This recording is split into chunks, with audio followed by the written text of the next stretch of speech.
ದಯಮಾಡಿ ನಿಮ್ಮ ನಿರ್ಧಾರವನ್ನು ಬದಲಾಯಿಸಿಕೊಳ್ಳಿ. ತಮ್ಮಯ್ಯ ಅಂತೀನವ್ವ, ದಯವಿಟ್ಟು ಹಠ ಮಾಡಬೇಡ. ನಿನ್ನ ಆಯಸ್ ತಗೊಂಡು ನಾನೇನೀ ಭೂಮಿ ಇರೋ ಗಂಟ ಇರ್ತೀನ? ಹೌದು ಅತ್ತೆ, ನಿಮ್ಮ ಆಯಸ್ ತಗೊಂಡು ಇವ್ರೇನ್ ಮಾಡಕ್ಕಾಗತ್ತೆ? ದಯವಿಟ್ಟು ಮನೆಗೆ ಬನ್ನಿ ಅತ್ತೆ, ನಿಮ್ ಕೈ ಮುಗಿತೀನಿ, ಮನೆಗೆ ಬನ್ನಿ ಅತ್ತೆ. ನನ್ನ ನಿರ್ಧಾರ ಬದಲಾಗಲ್ಲ ಗುರುಗಳೇ.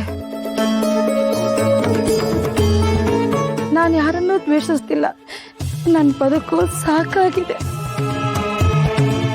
ಇದ್ದವರು ಮಕ್ಕಳಿಗೋಸ್ಕರ ಆಸ್ತಿ ಕೊಡ್ತಾರೆ, ಹಣ ಕೊಡ್ತಾರೆ, ಬೆಳ್ಳಿ ಬಂಗಾರ ಏನಿದೆ ಎಲ್ಲ ಕೊಡ್ತಾರೆ.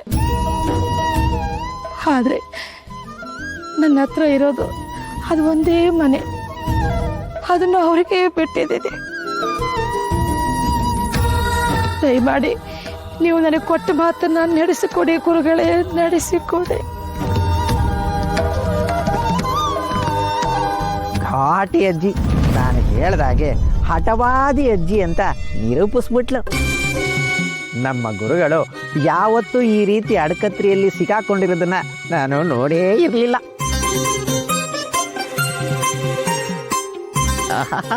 ಈ ಸಂತೋಷಕ್ಕೆ ಒಂದು ತಂಬಿಗೆ ಪಾಯಸ ಕುಡಿಬೇಕು ಅನ್ನಿಸ್ತಾ ಇದೆ ಗೋವಿಂದ. ಸರಿ ಕಾಯಿ, ಹರಿಚಿತ್ತ ಏನಿದೆಯೋ ಅದು ನಡೆಯಲೇಬೇಕು.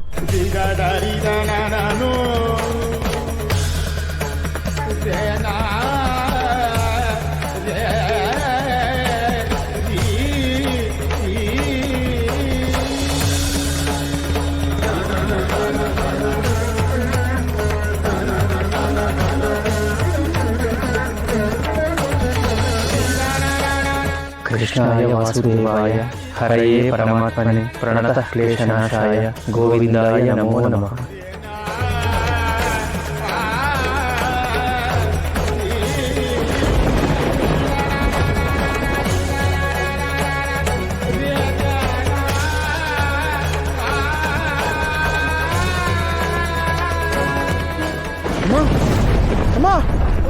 ಲಕ್ಷ್ಮಕ್ಕ, ಲಕ್ಷ್ಮಕ್ಕ, ಏನಾಯ್ತಕ್ಕ?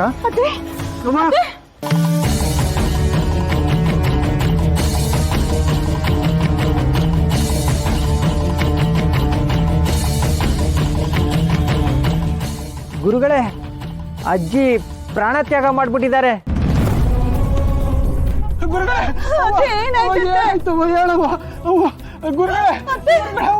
ನಿಮ್ಮ ತಾಯಿ ಇನ್ನೂ ಸರಿಸುಮಾರು 10 ವರ್ಷಗಳ ಕಾಲ